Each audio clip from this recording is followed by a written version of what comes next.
Joined by our GM here at 120 Sports, Steve Phillips. And Steve, an exciting day for Major League Baseball. We know Tim Rock Raines is in. You know him well, and Met fans used to just get terrorized by this guy, stealing bases, hitting home runs late in his career. What'd you make of the Rock getting into the Hall?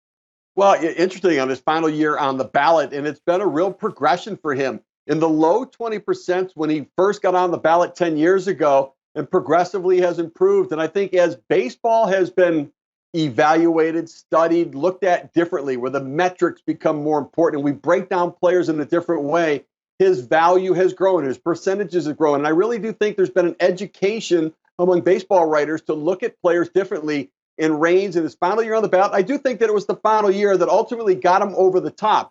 He got close last year, but I think that writers said, you know what? I think we got to get him in. This is the last shot to do it, and they do it with an overwhelming position with over 80% of the vote. So congratulations to him. Yeah, got over 2,600 hits, didn't get to 3,000, but yet not named Ricky Henderson. Is this the best leadoff hitter of his era that's not named Ricky?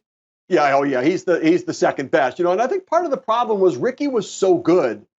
And if you weren't close to Ricky, and nobody is, and nobody has been, and nobody probably ever will be, then it feels like, well, maybe is that guy a Hall of Famer? But I think when you look at Raines, 8th or 5th in the history of the game in stolen bases, 54th in runs scored in the history of the game, won a batting title, stole 40 bases more. I think it was 11 different times in his career. I mean, the numbers are insurmountable, and clearly he impacted the game and changed the game.